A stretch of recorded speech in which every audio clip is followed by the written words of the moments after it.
we were talking about them eating dinner in the movie. Well, I was about to say, because actually in the apartment, he says that part like, Doc Ock is like, oh, what are you gonna do? You're gonna make microwave burritos and try to like whatever us? And Goblin's like, I could go for a burrito. I'm like, so could I? Was being ridiculous, but then Spidey sense, so he's that Spidey sense, and he like hold up something off, right? So boom. But wait, real quick, do you think it's realistic that he was able to fix Doc Ock just like? Boop? I mean, and when I say realistic, I mean within the scope of the film. Sure, it's a super genius. I don't remember, and again, I haven't watched the original Spider-Man in probably like 15 years or so. So, or maybe less than that, maybe more like 5 years. I don't know. Well, I think what happened was the chip fused into his brain. And so really it was just the chip. And once they fixed the chip, he was fine. That's what happened. I think it was like the chip. And then if I'm not mistaken, if something happened that caused the chip to fuse and he couldn't get the chip out. Okay. So the tentacles was controlling him. So you factor the fact that he's a super genius, with the fact that it was just a chip, with the fact of like, what was something else I was going to say about it? Like, also, and he had tentacles too, so maybe he's good. He's fixed. He's cured, right? Yeah. When shit hit the fan, he ran. Who? Doc Ock. He took his little tentacles and he was crawled his ass out of there. Remember that? He did. Because remember, at some point, I think he was kind of in the fight, but at some point he gets like thrown out a window or something, and he crawls up the side of a building, and they're like, "There's Doc Ock," and J. Jonah Jameson's down on the street. He's like, "There he is, oh, the octopus guy. That's the guy from the bridge." First of all, he's hilarious. I love J.K. Simmons, and I love that he's been J. Jonah Jameson in every fucking Spider-Man. He's been in every single one. He's the only character that's been in every one. I love that he just jumps in and he just be so, and that's probably why he's so riled up. We were talking about this too. Like, that's why he's so riled up, because he just so fed up with fucking Spider-Man. In every universe, the hatred is so strong, no matter what universe he's in, that character is no version of him that's a friend of Spider-Man. Right. Everything's one. Like, which I love. I love that shit. And then he's just like, he's yelling at Doc. He's like watching, pointing at Doc Ock as Doc Ock climbs up a building and like goes out of frame. And then that's it. Like, we don't see Doc Ock again until like the end. So Doc Ock is gone. Electro and Goblin are trying to kill Spider-Man, and the Lizard is kind of sort of trying to kill him, but like not really. He just kind of threw him, like Spider-Man was escaping, the Lizard just threw his ass back in there and was like, "I told you there'd be consequences," and it goes about his business. Yeah, like that was wild. That was just weird. Like, all of that, it was like a lot going on. Like, I get it, but it was also like, it seemed like a lot, but it's also, why would you bring all these villains to Happy House like this? Like, just to a condo. All these super villains. That's exactly my point. The place was unfucking guarded. Maybe once they got upstairs, they had some Stark tech or whatever to protect them. But you left the Lizard in the fucking truck. That's fuck up number one. You left a monstrous supervillain alone in this fucking truck, motherfuckers. Like, whatever. And the one y'all trusted, the one y'all so-called trusted, friggin' Green Goblin ass was the one running game the whole time. Right. So it's just like, y'all just left and right, just fucking up. What did you think of Aunt May's death?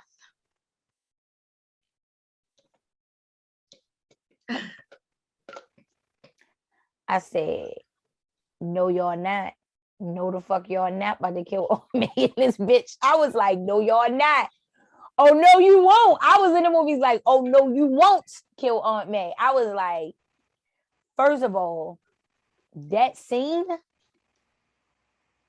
That was some great fucking acting. Oh, that was some good goddamn it. That was they was acting that ass off. Mm-hmm. Come on. As Marissa Tomei with her, I'm fine. When we all know you not fine, Marissa Tomei, but we want to believe you fine too. So in the theater, I'm like, she's clearly been impaled, but She said she fine. So yeah, all right. But I had missed it. Yeah, I had missed all of that. Like I'm thinking, like, oh, she good. And that scene where he's like, just talk to me. Like, what are you doing? Just speak to. Oh Lord. Can I tell you? I was like, no, they not. No, they not. They really. I was like, I felt the same way. And when old girl died, and the other one, he couldn't save her. I'm like, no, they did not really kill her. Like, but that happens. That's in the comic books. You know that, right? Gwen Stacy dies in the comic books. Oh, with the snap? Yep. That was, so the whole thing with that. And I had to remember so I used to be such a nerd that I knew what issue of Spider-Man this was in, and I could tell you the year and issue and all the shit. But if I'm remembering correctly, I could be wrong. Nerds are gonna come and correct me if I'm wrong. You can always count on nerds to correct you. I believe it's in the second issue ever of the comic book. I could be wrong, but I think there's Amazing Spider-Man #1 and then #2. And we can actually look this up if we want to right now. But I think it's #1 and then #2 was Gwen Stacy's demise. I think that's how it goes. It could be a few more issues in, but excuse me, she dies very early on. And it's exactly the same way. Instead of Spider-Man, rappelling himself down and catching her, he shoots his web at her, tries to bring her back up, and her neck snaps. The exact same way in the comics. So, and that was, and it becomes the thing that shapes him. The Uncle Ben's death and Gwen Stacy's death are what shape him, because he's learned from Uncle Ben's death, with great power comes great responsibility, and it's about how you handle things, blah blah blah. And he learned from Gwen Stacy's death.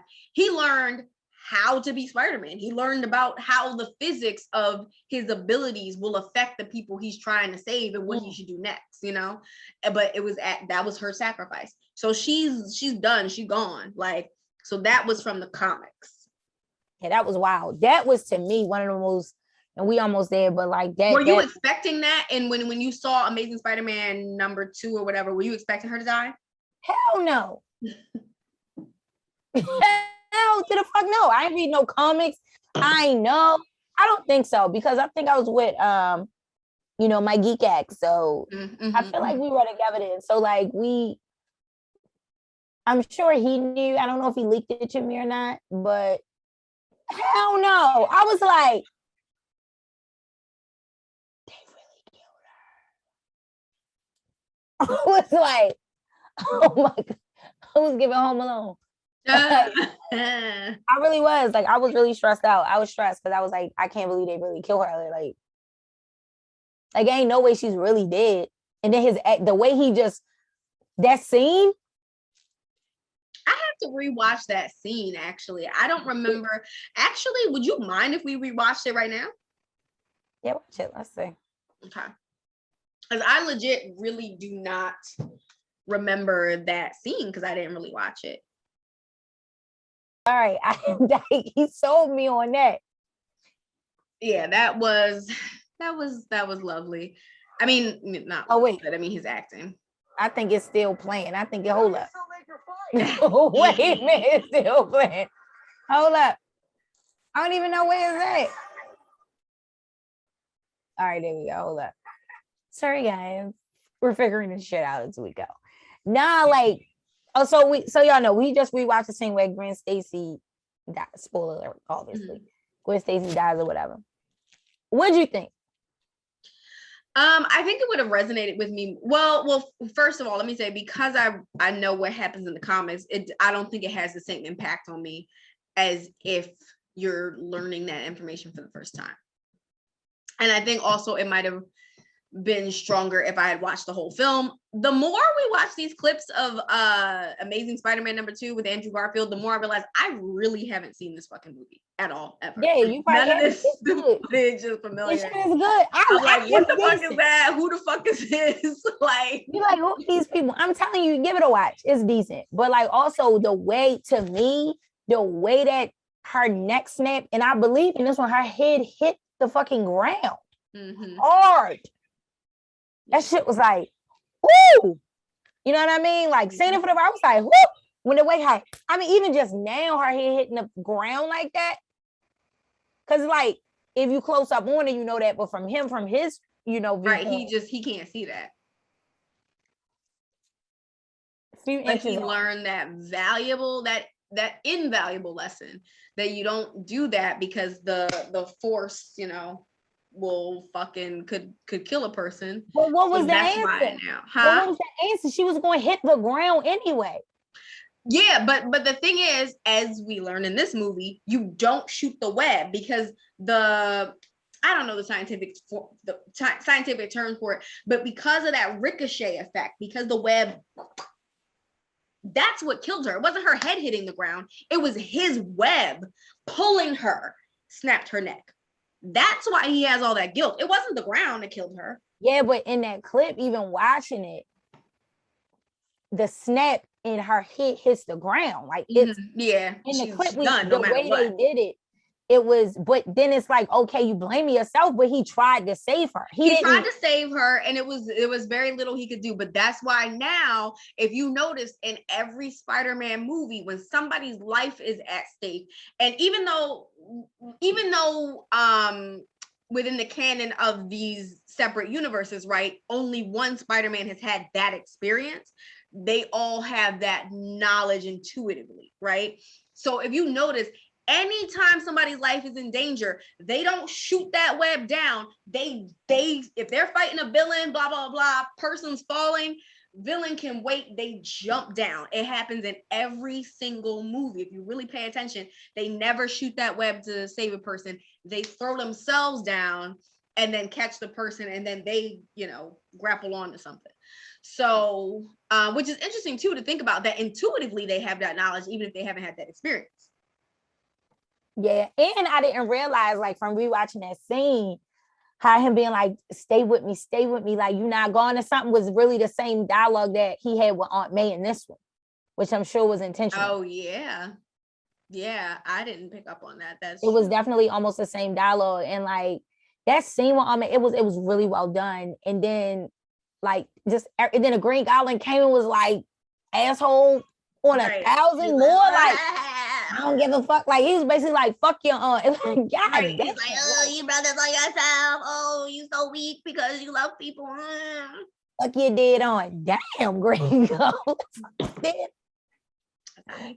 He was just like, all right, yo, but man, he acted his ass off, man. Oh my God. Everybody in that scene, yo, that whole scene to me, one of the best scenes of the whole, up until this point, it was like, so we kept getting these little moments that was like, oh, that was the best scene. Oh, this shit. Now this was the best. And my theater went crazy for that, of course, too. And in a different way, like not cheering, obviously, but people, you just hear like gasps and then silence, and like you can just hear people like gathering themselves. Yeah, I heard people like, oh my God. I was like, no, you won't. I just kept saying, no, you won't. No, you. I know you're. I was like, and Marissa Tomei played the fuck out of that scene. Like, I'm fine. No, I just need to catch my breath. That, I don't know what that is. I don't know if it's because that seems so organic, and so it seems like something that people often say when they don't know their lives are ending, is I just need to catch my breath. Because I think it happens, it'd be like that. It happens so quick. And you don't catch your breath. And even so when for people her to say that was like, ooh. And like when people get shot, like they don't be knowing they shot sometimes. Or like if you hit an artery or something like that, it'd be like the person is fine. They just be like, no, I'm good. And they be like, oh shit. Like, you know what I mean? Like, whoo, man, when I tell you all these, at that point, any issue I had with the magic, with the timeline, with the spell, all that shit ain't matter no more at that point. At that point, that level and caliber of acting and just story and just that moment, at that point, I was like, I don't give a fuck. I don't give a none of that. This here is something different. I was like, then you got fucking Green Goblin being an asshole at the same, like, then you got what's the name out there? What's his name that hates Spider-Man? Oh, Happy. No, not then Happy. Oh my God. Poor Happy. Then Happy couldn't even, he knew he couldn't fight them because they was gonna kill him. And he looking and he like, no, I'm not. Oh God. Yeah. And also like fuck that SWAT team for not getting in there and like helping sooner. Like fuck y'all. What are y'all fucking doing? He was out of here quick. Like And then, oh, poor Spidey. And then again, that's the moment where you remember that this hero is a teenager and now he has no one. His parents are dead and his guardian is dead. He's got no one who is now looking out for his best interest. He's on no adult. Right. No adults in his corner. No adults in his fucking corner. And then cutting to Ned and MJ watching it on the news. Like, I feel like that scene could have been a little bit stronger, but still it gave me a little bit of feels. Cause like watching your best friend lose everybody that, you know what I mean? Like, ooh. I feel like they could have given us a little more time in that scene, but yeah, that was interesting. Then we got the introduction. You know, I love them being at his grandmother's house. That shit was hilarious. That was his mom. Was his mother or his grandmother? It was his grandmother, I believe. Yeah, it had me rolling. And then you had, the Spider-Mans come through, which I thought was right. Which I love that. I love the fact that the way they did that, where Ned now has the powers, which in a second I'm gonna tell you about an Easter egg that a friend of mine told me about, and I was like, but I love that Ned has the powers and he's opening these portals and he's just like, I love that they're looking for Peter Parker. And it's so, for me, that felt more organic than Doc Ock just popping up on a bridge and like, huh? Where the fuck did he come from? That felt more organic to be like, we're looking for Peter Parker. Okay, do the spell. And you find the wrong Peter Parker. And it's just like, who you? Who are you? But the fact that they didn't figure this shit out too. Right. At that point, because they geniuses. They all knew, right. They're like, yeah, no, we looking for y'all Peter. And the fact that they was like making him like, she's like, all right, now spin on the ceiling. Right. And then just throwing the bread at him. That was hilarious. She's like, you don't need me to spin on the ceiling. He's like throwing the bread. He's like, you stop throwing bread. Like you don't need me to. Like, I thought you had a tingle. He's like, I do, but not for bread. Like, yeah. And that's what I love, actually, about Andrew Garfield, because it's not so much the wimpy kid. He got a little bit of a cool element to him, honestly. He's just like he's a cool nerd. You know what I'm saying? And I think that's why I like them too. He's not the wimpy, so like out of it kid. But see, that's where I disagree. I think he was the nerdiest of them all. I cannot stand him. I felt like he was just like not a real human being. He was awkward. He was just awkward. But beyond, like, to me, he was beyond awkward. To me, I'm just like, could you sit over there? Like, he was like, he's the person, like, if he's on your bus, you're like, and he sits next to you, you change seats. Like, that's how I felt about him. Like, just I feel like that, but I do think he's the type of person that's just got like, he's mad intense, but intensely awkward. Like he's the intense awkward person. It's like, hey, the overcompensator type of thing. But it was funny, even they dealt with that too. Like I love, like they really dealt with, and a lot of people like, I'm about to take it to the couch. Like a lot of the villains, and even we dealt with a lot of mental health issues with the villains with the Spider-Man. Because you had, all these things. You had, just the divide between losing your mind and having things take over. Got multiple personality disorder, you got bipolar disorder, you know what I'm saying? You got all these different things that these characters are dealing with that they try to get resolution for. I thought it was like really an underlying tone of all those things. And then even an introduction of like, so then when what's his name? Toby came through, yeah. Tobey Maguire, he was like, Tobey Maguire, he comes through, he's like, yeah, I know, but he's all like older, like more just chill. Which I love too. I loved him as like the big brother Spider-Man, of him being like the voice of reason.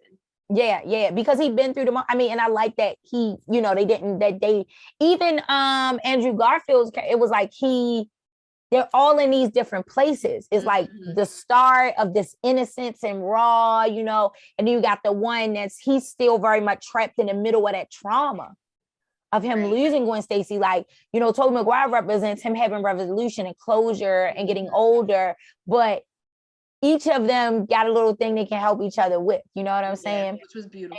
And so I loved it. I loved them all again. They're like, well, where would he go? And like, it just fit. It should have not worked that well. And with all the other holes in the movie, this was the thing that really had the most potential to have holes in it. Right. And it was the most well done thing. And I wonder if that is because maybe they spent the most time on that, because that's the part people are going to be paying the most attention to. Probably. Like, we don't care if Spider-Man's suit has holes in it on the bridge, or where Doc Ock came from, or who showed up at Aunt May's soup kitchen. We care about what are these three Spider-Man. When did they film this? Did they film this during the pandemic? I believe so. Yeah. Remember there was a thing that came out last year, because there was all this speculation about who was in it, and Andrew Garfield and Tobey Maguire like, no, I'm not in this movie. What are you talking about? And then there was an Uber Eats delivery driver who delivered food in Atlanta near the Marvel set and delivered food to Andrew Garfield, and then leaked it online and was like, I just delivered food to Andrew Garfield from Uber Eats. He's in Atlanta. He's near the Marvel campus. What else could he be doing besides filming this? So, I mean, I'm going to cut them some slack because they filmed this during the pandemic. They might not have could have got all them goddamn shots. They working with less of a crew. That's true. They pulled off this multi-million-dollar film in the midst of a pandemic. So, with that being said, if it's a hole in the goddamn thing, it's a hole in it. Like, you know what I'm saying? Like, I'm going to get my write-off on this one. I am, because they probably just honestly did not have all those extra clean shots of what they used to. Now, Tyler Perry is giving you one take regardless so he was ready. Tyler Perry down in Atlanta filming, he ready, because he's just doing one takes anyway. But, these films that are not prepared for that, you know what I mean? It literally, you got to look at that too. You know what I'm saying? Because they just probably used to have so much footage that the continuity was on. Mm-hmm. But they're like, we only had such and such time and probably had a COVID outbreak or something. And had to shut down that day. And they like, this best case scenario. The shit just got, but honestly, they could have fixed that in post. So I don't get that. They probably just overlooked it. Because again, how do you overlook something like that? To your point, you got people working from home. You probably got less of a staff, less of a crew. Who knows what people are dealing with? You know what I mean? Even though people are working from home, maybe somebody's parents or family was sick and they can't work, or you never know. It could have been a scaled down crew. So to your point, that is a really good point, and maybe that was partly what affected. We'll give them a little bit of write-off, but I'm telling you that high caliber level of acting. But yeah, I don't feel like the film needs a write-off. Like in at the end of the day, I feel like it was a spectacular film. One of the best films. I think it was one of the best. Like, I'm not kidding. One of the best films ever made, especially off the strength of it is going to, in the way that the Avengers films sort of change the way we tell stories and filmmaking to a degree. Because now it's taking something and serializing it and giving it its own spin-offs and bridging that all together and turn it into TV and stuff. It kind of changed the way films are done. I think this is going to do something similar, because it took a bunch of different universes, and instead of saying this is a Spider-Man reboot, it blended them all together. And it was like, nah, this is all one story that we've been telling the whole time. Haha, bitches, But it was so well done. And that was the place where the holes could have been. Right. But it just worked. I mean, they just fit. Everybody fit. It just was I'm like, all right now. And immediately it's like Tobey Maguire comes in and it's like, okay, he's here now and it's cool. Let me ask, did your theater react to them showing up? I'm sure they did. I was too immersed in the movie. I don't know. So at my theater, it was, I loved the reactions, because people were losing their minds. People were cheering for them. But then you also had people being like, that's the only Spider-Man. That's the real one. That's the people shouting out their. We had one or two. Again, the theater we were in was really small, because my brother was like, I love this theater. Fine. And he's like, they got the best food. I'm like, okay, whatever. But I mean, there was some reaction. I swear I was giving the most reaction, but I do hear, but it wasn't listen, having seen these movies on Thursday night at midnight when some of these films come out, and me and you have done that. You know what I mean? Mm-hmm. I've done that for years. It wasn't the same. Okay. It just wasn't. So what was the reaction? I don't know. The people respond, I'm sure. But I was the one doing a lot of responding, and I wasn't even doing the most, really. I was just talking to myself. People in my theater for sure were losing their shit. Yeah, no, it wasn't that, because you were in LA. It's different. Right. You were in LA, and I know for a fact. Oh my God, that's the I heard people jeering them too. People were boo. not boo, but people being like, no, he's People the worst. reacted, but not, I'm telling you, not to the degree. Because I've experienced it. I know what that's like. You know what I'm saying? So like, it wasn't that. I know what you experienced, and I feel like you feel like I have had to experience it like that. But you've probably been watching movies in LA or New York for the past 1,000 years. Yeah. Only. So like, you know what I mean? So it was even just an adjustment for me, like on some like, oh, y'all don't get crazy. Isn't reacting. Now I can ask my brother. I'm gonna ask my brother tomorrow and ask him because he probably was paying more attention to me. I was just so like in it, you know what I mean? Yeah. And I was by myself. It was really cool. I was just interested to see who people reacted to the most, because just to see if I could gauge who was people's favorite Spider-Man. I don't know, but they definitely was like, people had mutterings. I definitely think people felt like Tobey Maguire or whatever. It was just like, oh, I don't know. It was just, I feel like people, you could tell people had an opinion, but it wasn't like.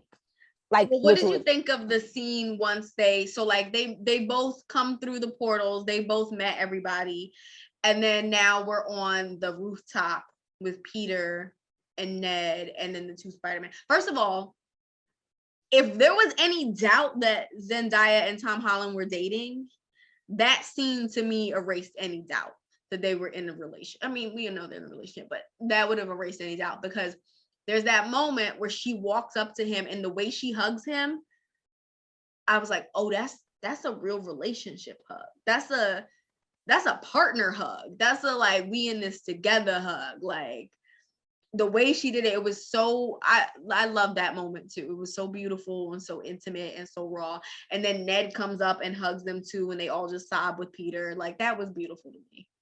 And what I like about this too is that there were so many moments of like healthy masculinity, I'll say, men sharing healthy bonds and being able to cry with each other. Like the fact that Ned just embraces his friend and cries with him. Or the fact that the other Spider-Men are sharing their pain with him and they're all able to like cry together and whatever. Like, that was beautiful. Like, I'm telling you, from now on, listen, from Spidey Sense and Green Goblin on, it was just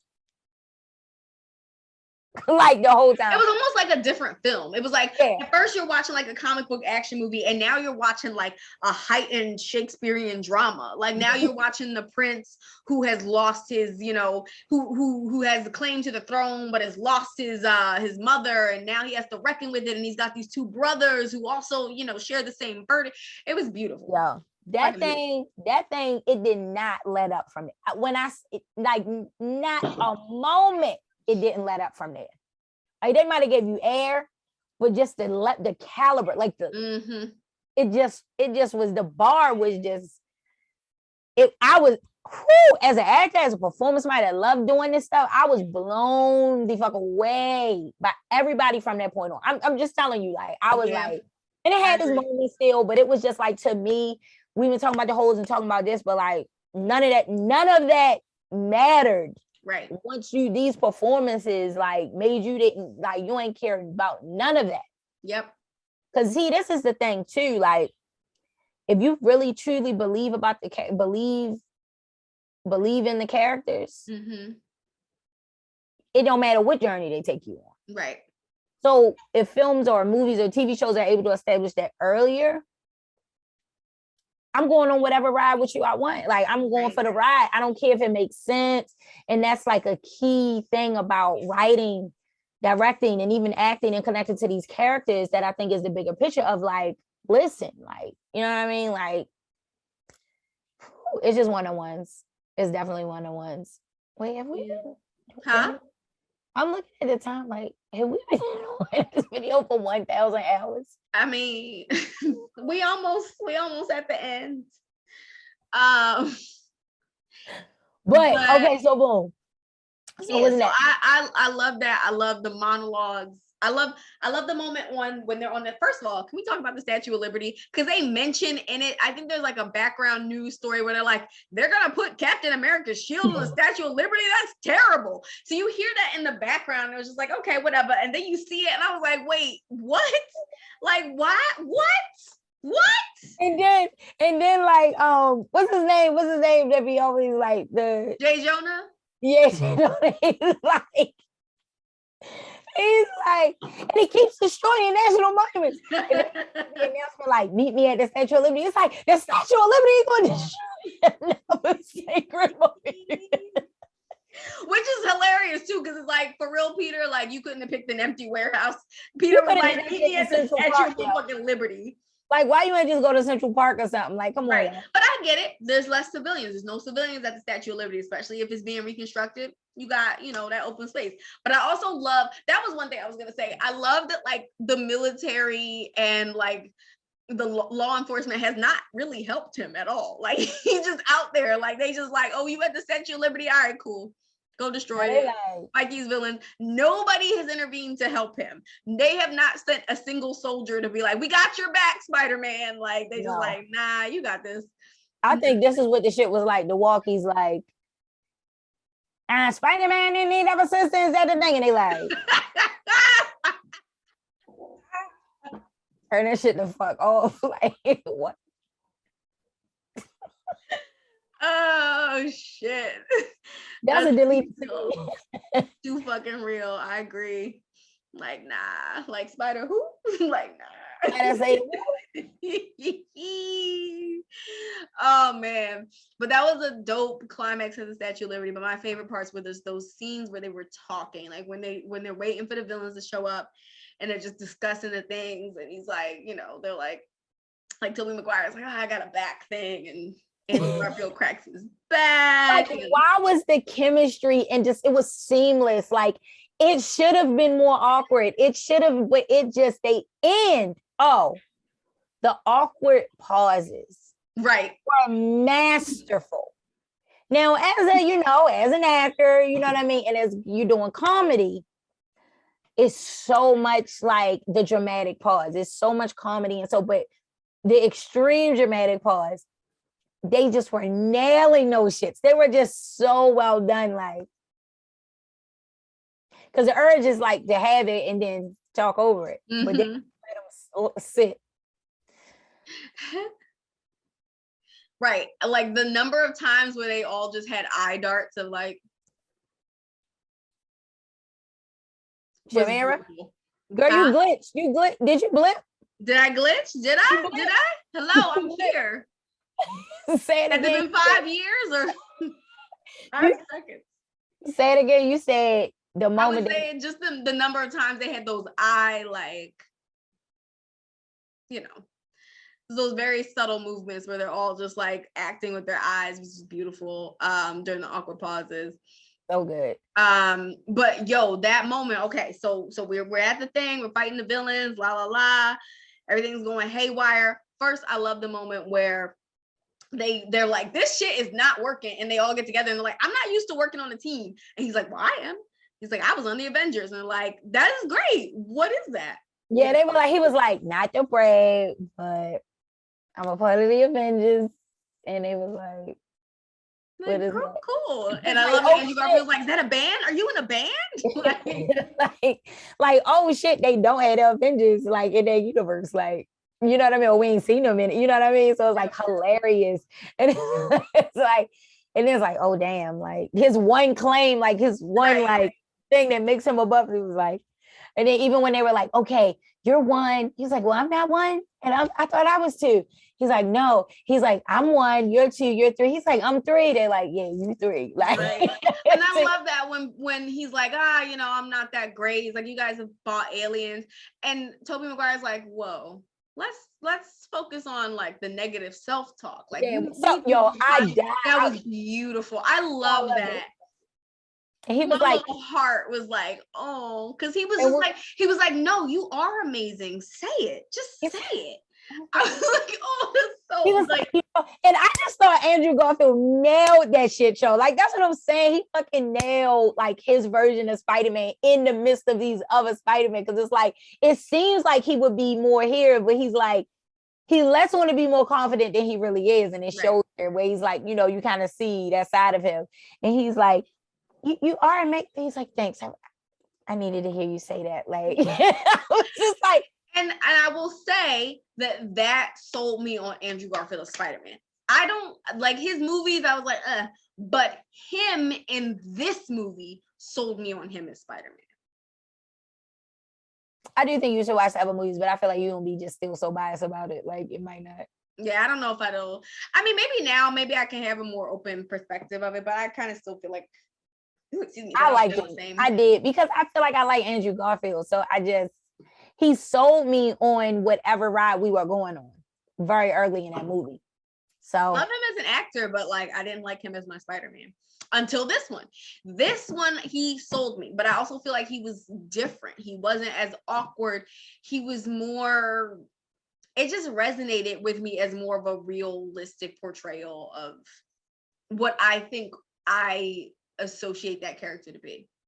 You know, it was definitely different. It was different choices, but I feel like it was intentional. Yeah. You know? Oh, absolutely, absolutely. Like without like he's definitely one of the best, you know, actors in his generation. And that's what's beautiful about these guys too. Individually, they all are kind of sort of different generations and all sort of you know, they all have their own mastery within their generation, you know. Yeah, true. So like, yeah, I love the scenes with all of them. Like I could watch, I'm not kidding, like I could watch that third act, all of the interactions with them. I could just watch that by itself over and over and over. It's just so wonderfully done, just wonderful. And then of course we get to the moment where Michelle Jones gets thrown off MJ, where she gets thrown off the fucking thing. You know, for me, I was like, the fact that they gave like Andrew Spider-Man that closure, because he was so undone. He was living, and I, you know, as a person that's been through some grief, like you be stuck in it. It's like for him I just was like, I just wanted to reach in the screen and just hug him and just like, and then it was still, they made it comical because it's like, she's like, oh, Jay, he's like, whew. And he's like, you're okay. Like, and she was like, yeah. He was like, are you okay? He was like, yeah. You know, like people in your theater react to that or no? Yes, I told you it's the same answer. All right. I mean, they did. My theater. Like, so each time I saw it, when Mary Jane goes flying, everybody goes. And then when Tom Holland's Peter misses her, everybody goes, oh!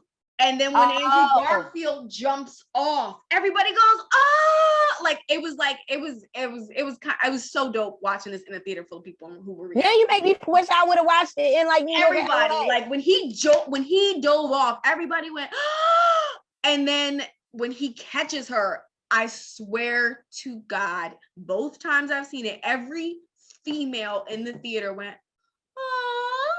And then when he starts crying, you just hear sobs everywhere. Like, I'm not gonna lie, I sobbed. I don't like him as Spider-Man. And I am not going to lie to you. I just thinking about it makes me tear up. The fact that he got redemption and closure in that moment. And then even watching the scene, Shamira, oh my bad, making this noise. The scene, Shamira, like, ain't it even more like, you know what I mean? Fuck that scene. I don't really like that Gwen Stacy scene. Fuck that scene. But it's still the scene. With the moment, I'm saying what Andrew goes through. I don't care for her character, but what Andrew goes through and how he responds, and it is that. Right. It gives us a glimpse of like, oh, he's really, of how it affects him. But for me, that moment of redemption, like, still trumps that scene. Like, that scene, to me, when he catches Mary Jane, because also from just almost acting like, there was just something more raw to me and pure in that moment of him just breaking down from saving somebody else's love, so they didn't have to go through what he went through. Like, it was a powerful scene. I'm not saying it's like the other one better. I'm just saying, without this scene, that scene was one of the best scenes to me because of just like it's just such a powerful moment that, you know, I'm not really so vested in the comic books that I even know that to be like a thing. Like, I may have known, but even if I knew a little bit, and I don't think I did, I just feel like the way they filmed it was just gut wrenching. You know what I'm saying? Like, it was like, so for me, that's why I was, but even this is why I really was like, to me, that's why that was one of my favorite moments out of if not my absolute favorite. Yeah, I think that's my absolute favorite. Out of the whole, I mean, I said, oh, I was like, that was me. Oh, I was the one. Oh, okay. Oh, thank God. I was just like, I was like, not again. You know what I mean? And the fact that, but I knew I didn't know they were going to do that. But as it was happening, I was hoping they gave, I was like, please. Yeah, once you see, in my brain, once I saw her falling, I was like, well, it has to be him that saves her.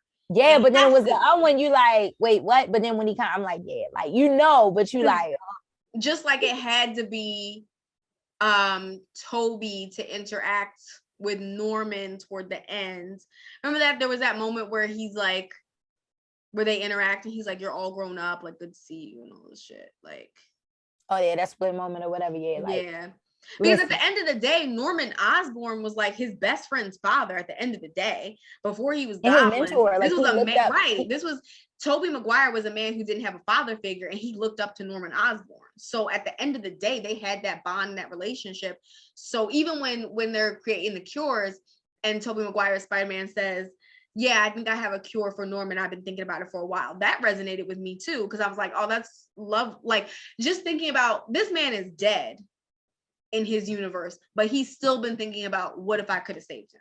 How could I have done better? What could I have changed? That resonated with me too. So I thought that was really lovely too, to have that little moment. And then also, even to your point, it just made me think about something, because our Spider-Man has, the young one, he's gone through so much. Even though they've gone through a lot, he's gone through way more. Yeah. With the Avengers and you know what I mean, Thanos flipping for 5 years. I mean, he done been through a lot. So wait, why didn't he get older if everybody else blipped and got older? No, but remember, if you blipped, if you went away, you stayed the same age. It was those that came back that were older. So in the second one, because yeah, you didn't watch the second Spider-Man, the second Tom Holland Spider-Man.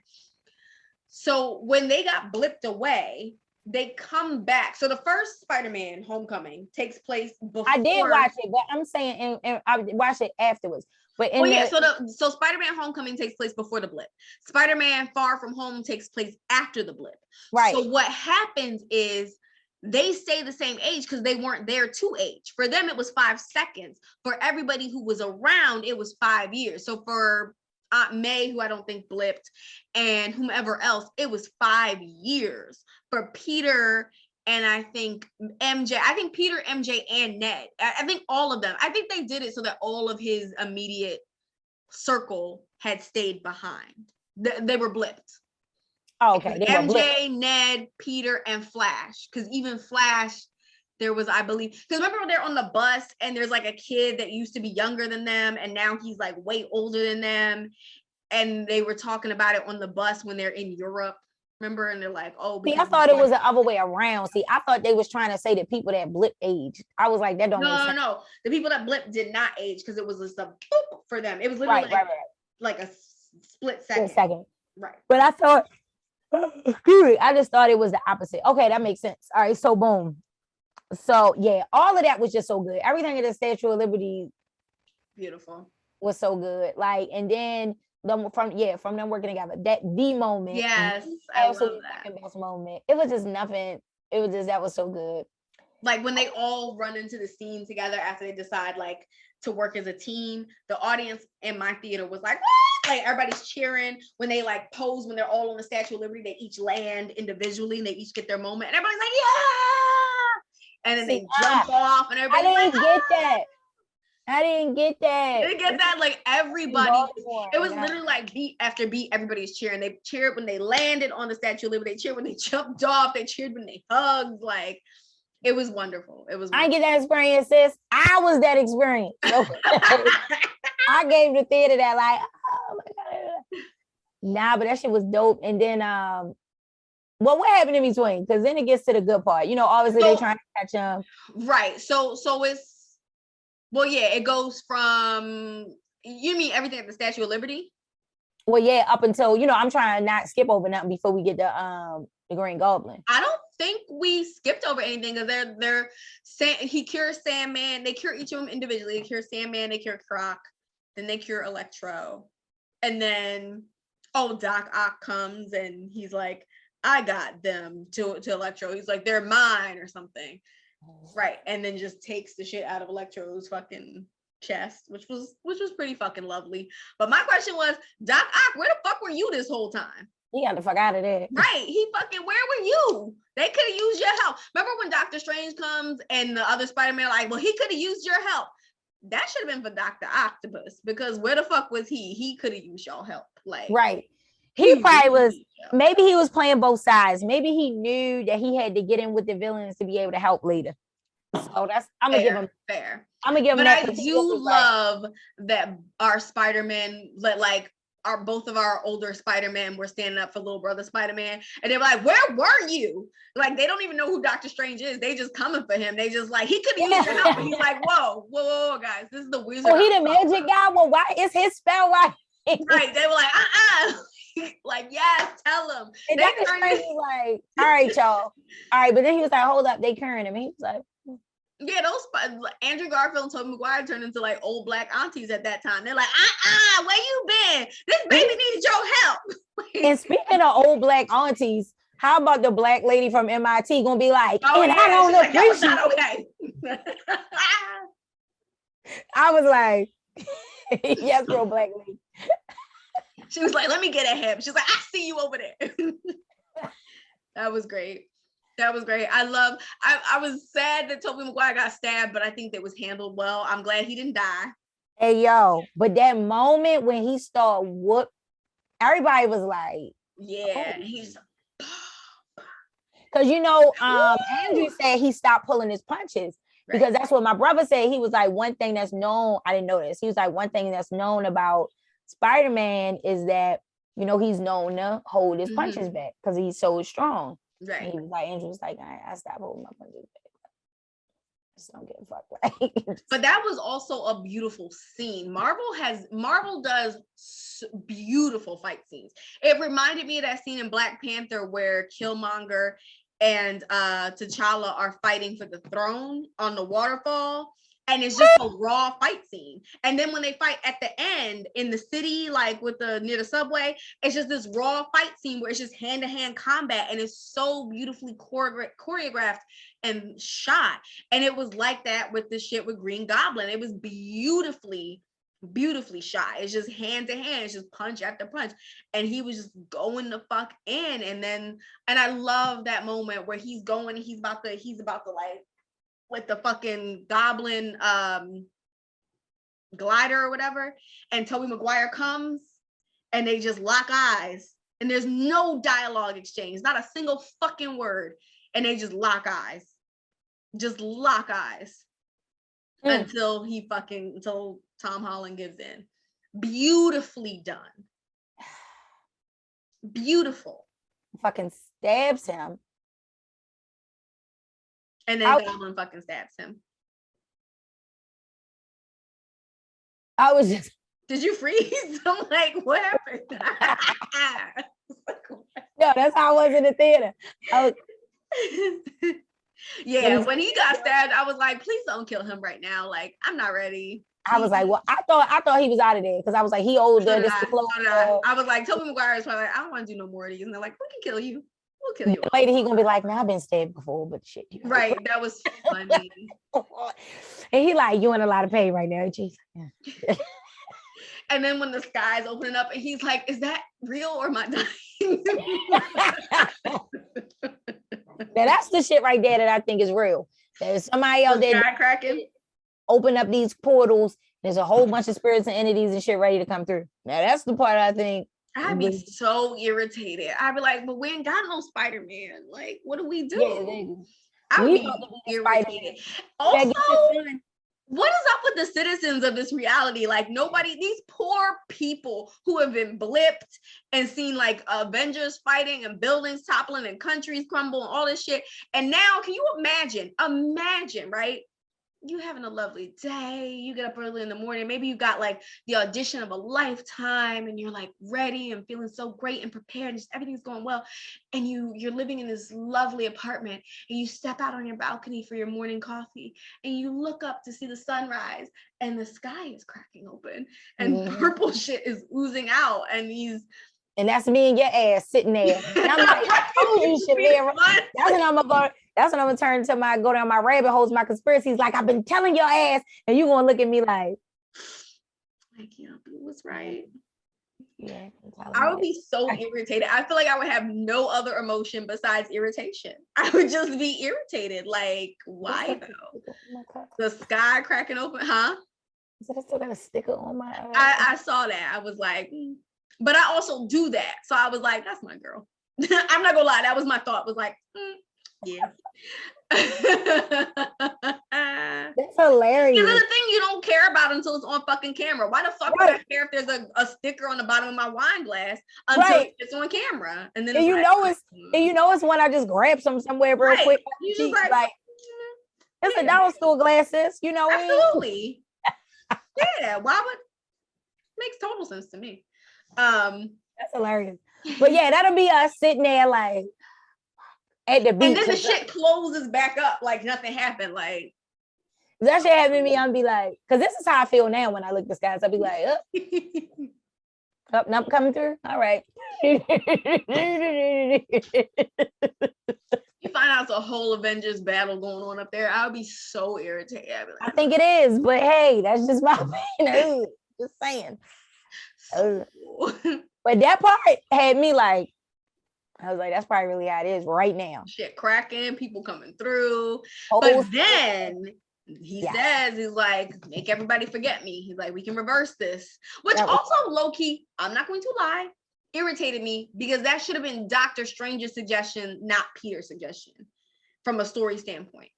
Because that was the one thing that Peter was fighting about. And while it does show growth that Peter is willing to sacrifice his comfort and people knowing who he is for the rest of humanity, how would he have knowledge of that particular spell? Because if I'm not mistaken, that's a different spell than what they first did. The spell they first did was, these people forget you, la la la, we good. This other spell was repairing the universe. We basically got to kind of sort of wipe you from existence, low key. So spell. How would Peter have had knowledge of that? I just don't like that it was his suggestion. I don't think it's that he wouldn't have knowledge. I think it was like process of elimination. Like, it's like, if I'm the issue, just eliminate me. I think it makes perfect sense, but should it have been Doctor Strange? Sure. But also, that's why I said I don't feel like Doctor Strange was being Doctor Strange. He was being like Doctor, like, like, he was being Doctor Minutes. Like, yeah, like he was just kind of like, but I mean, every one of them, and that kind of got a little like, after that, I feel like it was a little indulgent. I think it would have been a better scene if, taking your, point in consideration, if, Dr. Strange was like, I mean, there is never mind. And he's like, what? And then he pauses and he's like, they all have to forget about me, don't they? He's like, yeah, but I would never do that. And he's like, you've been through enough. And he's like, it's okay. You know what I mean? To me, that could have been, but I understood. Like, you forget, like, the boy is a genius. This process of elimination. If it's like, if all of this is happening because of me, because people are trying to make them forget or not forget or whatever the case may be, like, I'm the X, I'm the variable. Right. You take the variable out, it's, science. You take the variable out, you fix the problem. Scientific is like really a scientific process of elimination type of thing. So that's why it wasn't that far-fetched for him to come to that, but storyline wise, would it have been better? Maybe. It just was like out of nowhere for me too. Like, wait, so what? They just gonna forget about it was like, I was just eliminate me. But the reason, so nerd tangent. So what they did in this film was they took a bunch of bits and pieces from different Spider-Man comic books and mushed them together into one storyline. One of my favorite comic book storylines ever is Spider-Man. Let me actually look up this fucking storyline real quick, because it's Spider-Man Brand New Day, but the precursor to that, I believe, is Spider-Man Darkest Day. Brand New Day. Spider-Man Brand New Day.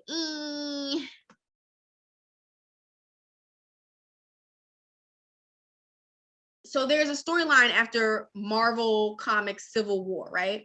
And Marvel Comics Civil War, remember, Tony Stark decides that it's best to work with the government and for them to release their identities in order to like really be heroes and not just to be causing all these casualties and killing everybody and causing all this damage. It's best to work with the government, and the only way to do that is to reveal their identities. Captain America is like, no, fuck you. That's going to cause us to be hunted and put our loved ones at risk. Like, I'm not doing that. And all the heroes start making choices. Spider-Man chooses to go along with Tony Stark with Iron Man, right? And at this point, he's older in this particular comic. He's like, I think just out of college or something. And he's married to Mary Jane. He's just out of college. He's got like a whole life going on. He's like, I think it's going to be best if we can just reveal our identities. It's going to be better for everybody. So he goes along with that. He does that. And then because of that, the fallout of that is that everybody knows who he is. And because of that, people start coming for him. And eventually it's very similar. Aunt May gets shot. She gets wounded by some villain who's coming for Peter Parker. And instead they wound Aunt May. I believe she's shot, if I'm not mistaken.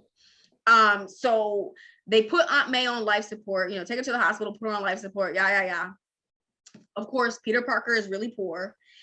They don't have the money to continue paying for her medical bills. So at one point, the hospital's like, look, if you can't continue to pay for her care, you gotta go.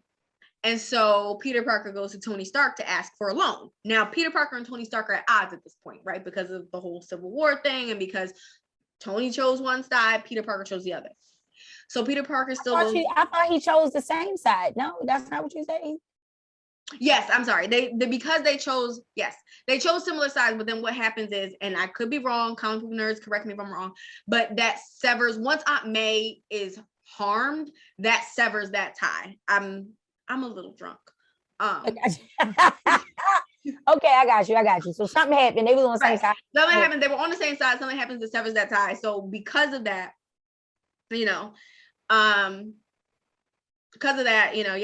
So he goes to Tony Stark and he's like, can you give me a loan? I did what you said. And Tony Stark is like, no. And I forget all of his reasoning, but he's kind of like, these are the consequences, blah, blah, blah. Like, Tony Stark is basically just like, nah, I'm not going to pay for your aunt's care. And Spider-Man's like, the fuck? Like, I'm low-key giving like a drunk comic book history right now, but if I'm wrong, just correct me, somebody. But Spider-Man is like, you're not gonna pay for my, like, I came along with you even though I thought it was a bad idea. And he's like, nah, I can't do that shit. So Spider-Man is losing his shit. He's of course angry as fuck and desperate as fuck, and he's like losing his shit. And so he eventually, I forget how, but he goes to Mephisto, this villain character who is magic and kind of like the devil, basically.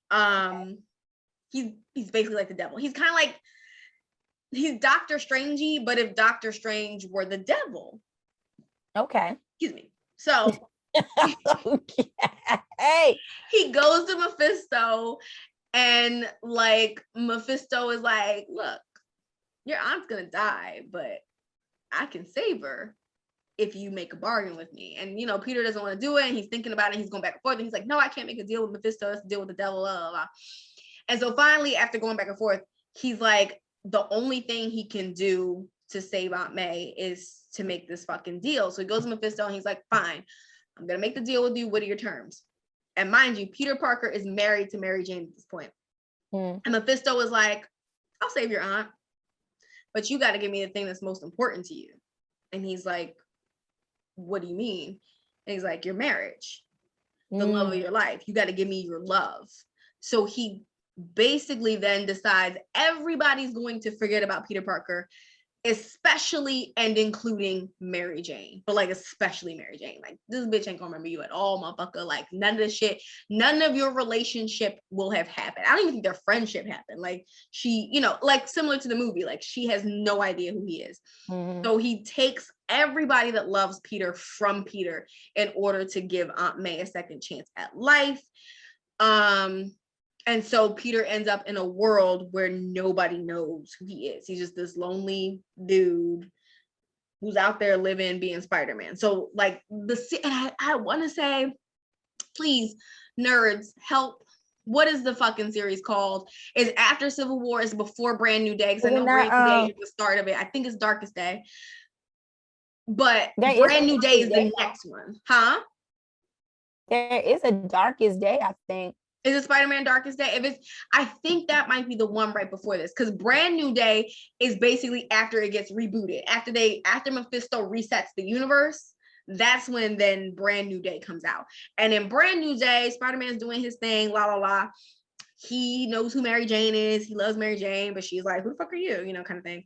But somehow they're aware of each other. At one point, or actually, and again, nerds, correct me if I'm wrong, I think in the comics, Spider-Man forgets everybody too. I think it's a two-way street in the comic books. I could be mistaken, but I think it's a two-way street. Somebody correct me if I'm wrong. Not one moment in time. Whatever Brand New Day is, it literally is like 6 months or so or a year before Brand New Day. Because it was like Brand New Day, it was like this series happened and it ended on that cliffhanger, and then there was a few months in between, and then Brand New Day was the next graphic novel in that series. One More Day? Comic book. Maybe it's One More Day. It might be Spider-Man One More Day, and then three-man Spider-Man series starts the Amazing Spider-Man, continues in Friendly Neighborhood and Innocent. Wait, yeah, it might be this one. I think it's that one. They might be One More Day. After Aunt May has been shot, Spider-Man seeks help to save her life. He encounters the demon Mephisto, right? Mm-hmm. Yeah, that's but it. Then when it reboots into Brand New Day, Spider-Man is like doing his Spider-Man thing, and at one point he meets he's like fighting some villain, and this other villain, he's fighting some villain, and this other hero comes along to help him, and it's this lady hero, and he's like, who are you? And this lady hero with red hair, and she says, I'm Jackpot. And then she like goes about her whatever, she like kind of leaves, and he's just like, right. So, and again, nerds, correct me if I'm wrong, but Jackpot is Mary Jane. Because and I could be dead wrong. And if I'm dead wrong because of how drunk I am, please somebody let me know. Ma'am, how did you get that drunk out of nowhere? Because, girl, I've been drinking this whole time. You mean out of nowhere? I've been drinking the whole time. So, to my understanding, what's her name? Jackpot. Because when Mary Jane and Spider-Man first get together, Mary Jane says to Spider-Man, you just hit the jackpot, Tiger. Because she calls him Tiger, and she's like, you just hit the jackpot. It's a very famous line. All nerds know it. So her character so when you see this redhead character called Jackpot, everybody just assumes it's Mary Jane. I do not remember whether or not it actually is Mary Jane. I can't fucking remember, because this is around the time I stopped reading the books because I was spending too much money on comic books. So my recollection is that, or my understanding was that she became Jackpot because there was like no Spider-Man around to save her. There was no Spider-Man around to like, because you know she was living with this abusive father and all this shit. There was no Spider-Man around to be her hero, so she became her own hero. Was kind of the thing. Does it say there who Jackpot is? It says when Jackpot was originally introduced in 2007, many Spider-Man fans believe her to be Mary Jane, finally taking up a superhero persona in the new world of Brand New Day. The two characters share many traits, such as their long red hair, the nickname Tiger, Spidey and Peter, and the name Jackpot being part of something. So it seems like it's kind of ambiguous. They never say? Her name. Legit, it's funny because it says like in 2007, which is legit around the time I stopped buying comic books because I was spending way too much money. But she's Alana Jobson from Earth 616. From who? Earth 616. You must be from a different Earth. Oh my God. Well, fine. Because I think that was... Oh, you can't see it because it's got that going. Well, I can look it up. What's her name? Alana Jobson. She got green on, red hair with green. A green Yeah, outfit? yep. Yeah, she from Park Slope, Brooklyn. Shit. Park Slope in the house. Yes, that is jackpot. Bullshit. That's Mary Jane. Fuck them. What if she from a different earth or something? You know? Whatever. That's Mary Jane. I don't care what anybody says. It's Mary Jane. Because I don't know where I got that whole thing from that she didn't have a hero. She became her own hero. I don't know if that was something somebody said or if that was just speculation or if I read that somewhere. But no, because Spider-Man is questioning it. It said Jackpot revealed to him that her real name was Sarah Everett. After Spidey's continuous question, thinking maybe she was his former girlfriend, Mary Jane. Mm. So like he kept thinking it was her and asking. That's probably why, and that's why fans probably think. But it could just be that she's from somewhere else in the multiverse. I guess so, but that I don't like that. I want to choose to believe she's Mary Jane. But is that the parallel you were trying to make, that him making everybody forget was a nod to that particular comic book? Yeah, I do still think that that's a nod to, what is it, One More Day or whatever the fuck it's called. But the jackpot thing was just my additional tag on, because I would love to see MJ become jackpot. I would love to see that. So that's the reason I brought that up, is because that was what my hope was. My hope is that ties in together. If we're going in that direction, if we swivel in that way and mishmash and shit, bring that in. That's I could see that, and I could see her persona being that character. I absolutely can. Right. But yeah, that's what I wanted to say about Darkest Day, or Brand, whatever it's called, One More Day. And also, sidebar, I think I maybe said this in the beginning, that was the reason I don't like Tony Stark. Now, after watching the Avengers movies, I did warm up to Tony Stark. I do like him after this. But before this, like, I refused to see Iron Man at a point, because I was like, I don't want to watch his movies. He's a fucking dick. He wouldn't save Aunt May. Like, why would I want to watch his movies? Like, I don't give a fuck about this character. And then Robert Downey Jr. sold me, and then the whole Avengers shit. So, you know, I'm more settled on that character now, but before I was not. Yeah, they saying maybe she was based on the character Michelle Gonzalez, a roommate of Peter's for whom he had an on again, off again fling from the comic books. I don't remember her at all. MJ. I'm looking at Easter eggs. We hit that. So are we done with the thing? Oh, and also like a little that my brother gave was like, this was an Easter egg too, that the apartment he moved in was very similar to Tobey Maguire's apartment that I picked up on that too. I peeped that. But here's the thing. Did your brother pick up on this? I'd be very surprised if your brother didn't pick up on this. I didn't pick up on this. A friend told me about it. So a friend of mine told me this. I did not pick up on this at all. So remember how Ned asks Tobey Maguire, like, if he had a best friend? And Tobey Maguire is like, oh yeah, I had a best friend, but he became a supervillain and tried to kill me. Remember that when they're in the lab? Yep. So that's a little Easter egg, and that could be hinting at the fact that Ned Leeds in the comic books becomes a villain. So in the comic books, this is the thing my friend told me. I had no knowledge of this at all. I remember that moment though. I absolutely do. So apparently in the comic books, he becomes Hobgoblin. And my friend asked me, he was like, did you notice that when we see Ned's grandmother's house, there's a collection of knives in a display case on the wall that are like specific to I guess what this character uses. And additionally, there was a green suit being sewn on the sewing machine.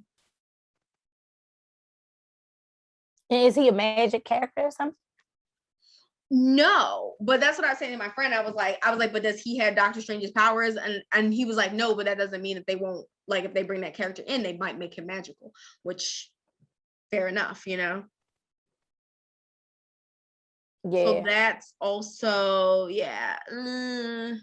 Yeah, he becomes the Hobgoblin after being brainwashed as a stand-in in the comic books.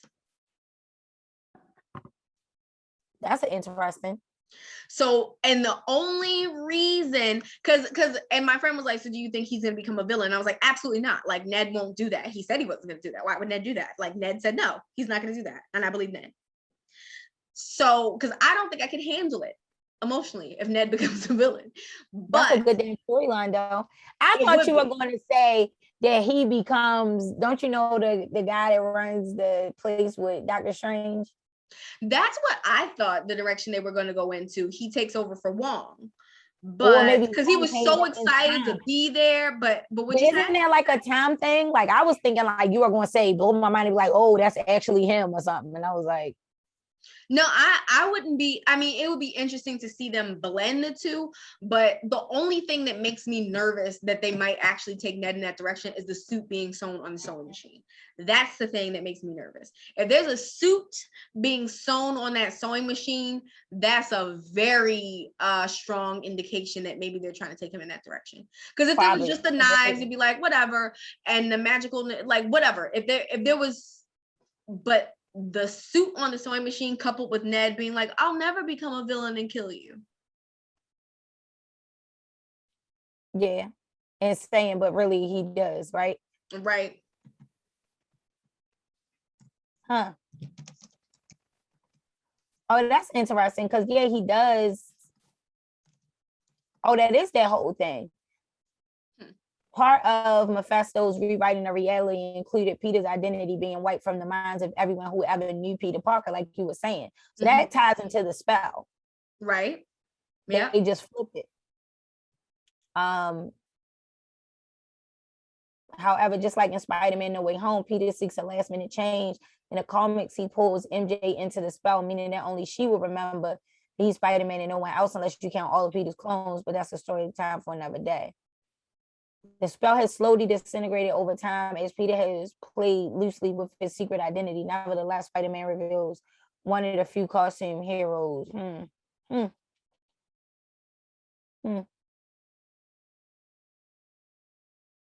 Interesting. One of the reoccurring Easter eggs across all the Spider-Man films is a license plate awfully detailed a comic origin character included in the scene. When Peter swings off to the George Washington Bridge to appeal to the head of the missions at MIT, her car license plate reads 63ASM3. This is a reference to Amazing Spider-Man number 3 from 1963, which features the first appearance of Dr. Octopus. Moments later, Dr. Octopus makes his first appearance in No Way Home. That's kind of cool. That is cool. Got the license plate in the taxi cab. Oh, 1228, just because of Stanley passed away a few years ago doesn't mean he can't have Easter eggs dedicated to him. Just behind the admissions office of the car is a taxi cab with the number 1228. This is the clever nod to Stanley's birthday, December 28th. Oh, are you on BuzzFeed? No. Oh, because I'm reading the same stuff, but on BuzzFeed, but in a different order. I'm on Hollywood Reporter. And then another license plate. I read that one. Peter's nice suit. Something looked familiar about Peter's suit when he went to the admissions director. You talked about that. I couldn't put my finger on it, didn't hit me. Like a stray media cover in a strange black gold. It was the same suit Peter Parker wore on a date with MJ in Spider-Man 3, the very one where we first see the Venom symbiote land on Earth. So they're saying that was the same suit. Yeah, and what was weird about that too, I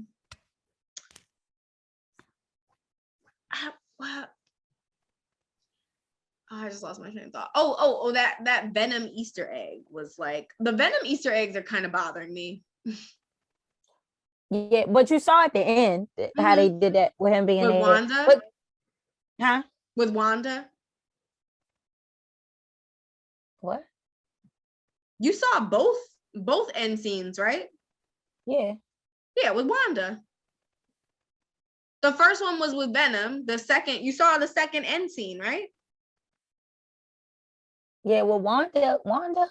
From WandaVision. Elizabeth Olsen. Oh, yeah. I'm talking about the one with Venom. With Venom? Yeah, that one got on my nerves. I'm just like, what is Venom doing? But I like that they didn't leave him out of the thing because it didn't make, you still have to include him. I guess. But yeah, that does. I just.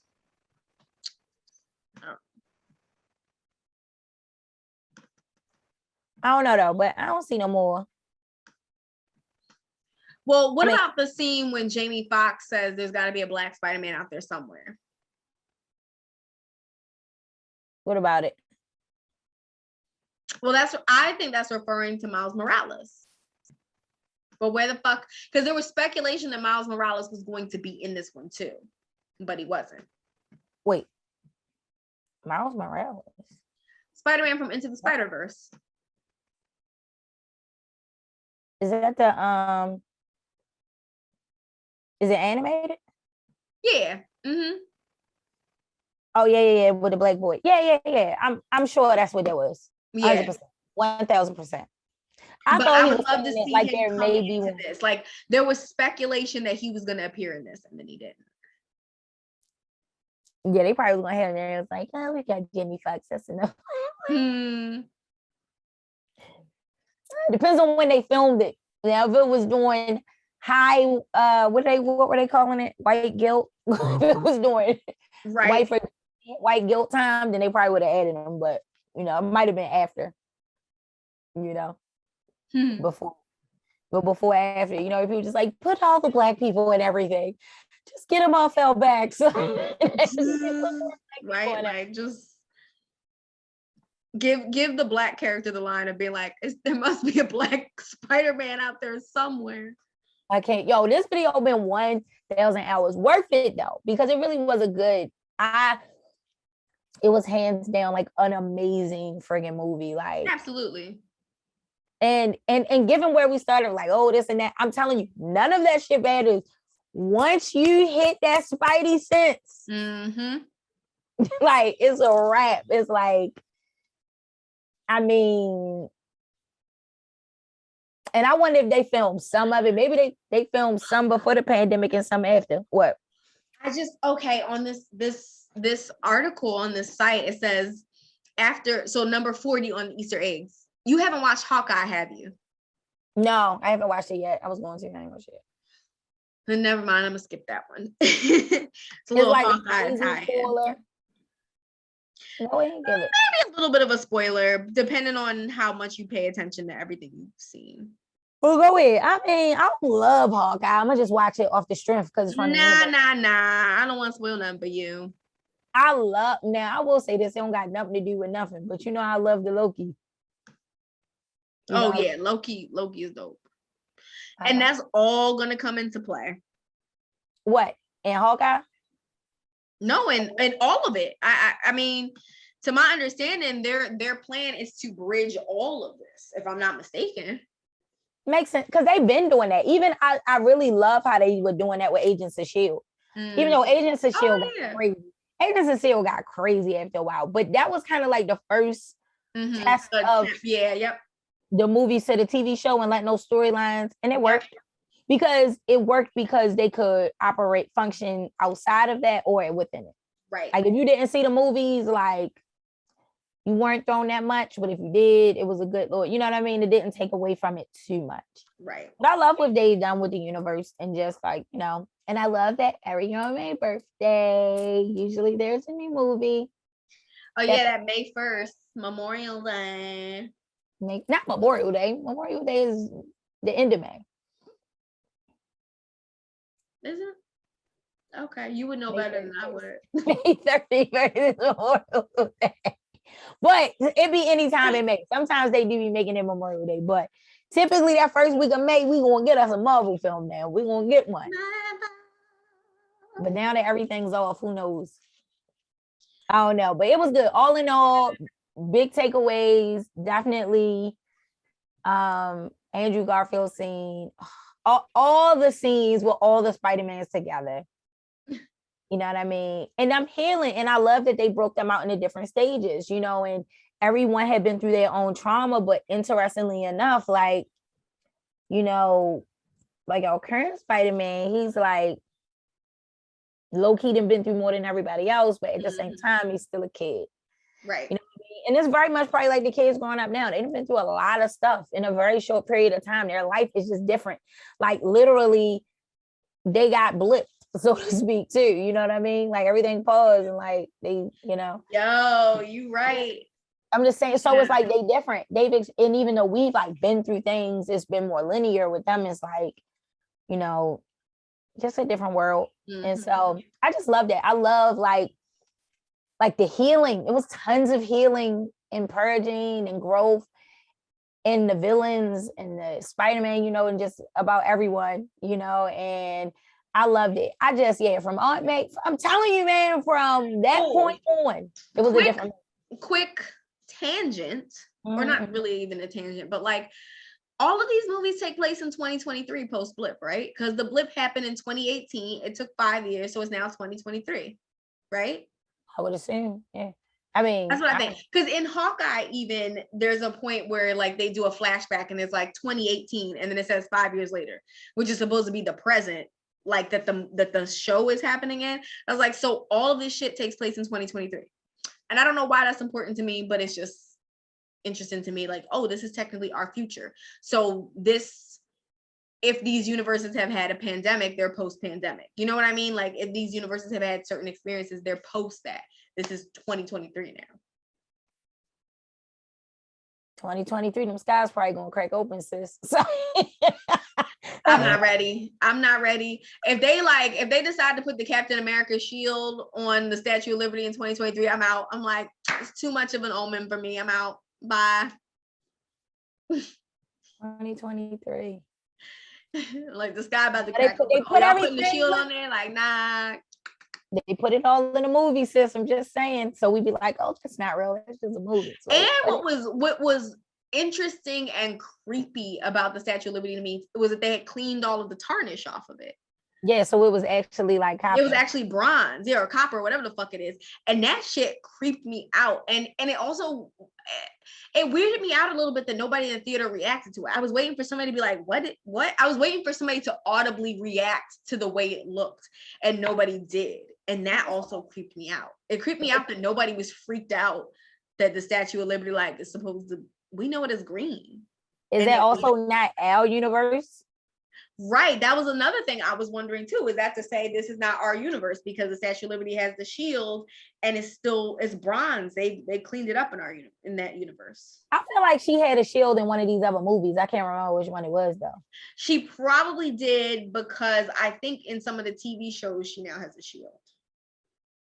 Maybe I feel like I've seen that, and I was like, been mentioned. What do you give the movie? I think we should give the movie 2 hearts. Do you give it a heart? A rating system. Let's come up with some hearts. Why are they heart? Why is it hearts? So what we doing? A whole heart? Why is it a heart though? Because I love the movie.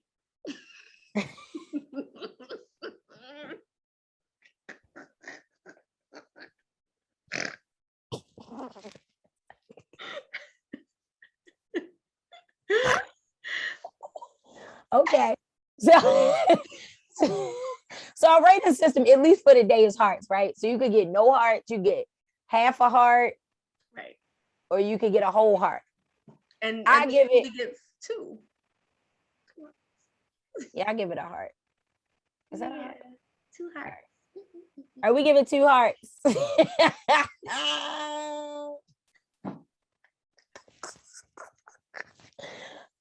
No more whining on Black Girls Watch, or more. We'll see. Mm-hmm. But let us know. I would be shocked if anybody made it to the end of this video. Oh, yo, if you made it to the end of this, you get a prize of some kind. We don't know what, but if you made it to the end of this, send us an email. Yes. But comment with something that you heard in the middle of the video at like the halfway mark, so we know you watched the whole thing. So you have to tell us.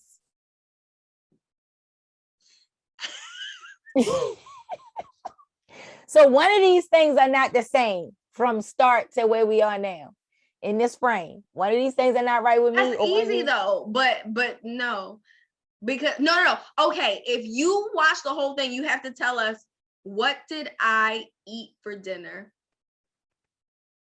Okay. Mm-hmm. What did Shamira eat for dinner? And email us at blackgirlswatch@gmail.com. Your answer. And that's BLK girlswatch@gmail.com. And we're gonna send you a prize. It's gonna be valued under $20. So don't be thinking it's gonna be oh Lord, PlayStation or no something. fans on this. They gonna be like, nah, I can't. We will get no emails because no one possibly can make it.